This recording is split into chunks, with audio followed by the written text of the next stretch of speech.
this whole board letter is focusing on is preventing fires. That's the whole thing. We want to prevent fires. We all saw what happened in LA. So preventing fires is the #1 reason for this board letter or this action today. And the reason it costs $0 is all we're doing today, or I'm requesting, is a report back by staff within 90 days as to how we can implement reducing the number of fires coming from homeless encampments. And I realize there's a whole lot of other logistics that have to be worked out, and they're not yet. They're absolutely not. So there's a lot of good questions out there.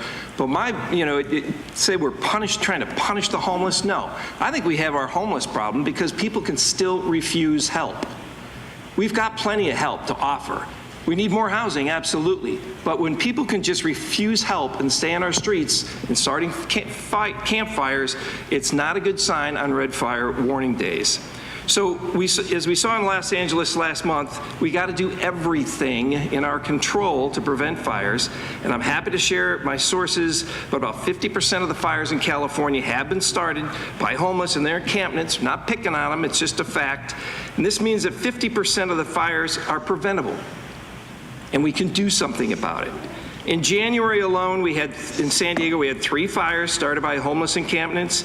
These fires threatened lives, structures, caused evacuations of nearby schools, a nursing home, and a daycare, and we're lucky the Santa Ana winds weren't blowing. Because if they were, that'd have been a much bigger mess, much bigger threat. So luckily, thanks to the heroic efforts of our first responders, none of those fires became disastrous. So open flames used for cooking and warmth, and I don't want to deny people that, but combined with flammable debris around you and lack of fire prevention measures poses a serious fire hazard. And this risk is not only to the surrounding communities and the people who live near these encampments, but the entire county. So today's action merely directs staff to return to the board to report on options for emergency encampment removals during red flag warnings to prevent fires. And this does raise a question. Where do they go? Where do we put them? So how are you going to manage that? Because we have not fixed homelessness yet.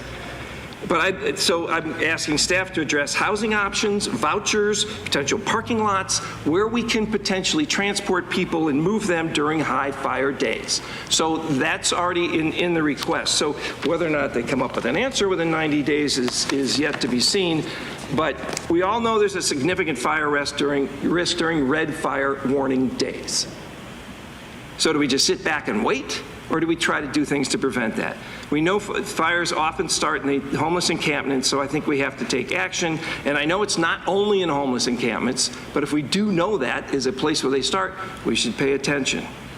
So the motion, I'm going to make a motion to ask the staff to come back within 90 days with a report of if we were to clear these homeless encampments, what would the plan be to make sure we can move these people to someplace safe? And so, again, the primary focus is on preventing fires, and we should do everything within our power to do that. So I'll make a motion to approve the item for staff to come back in 90 days with a report.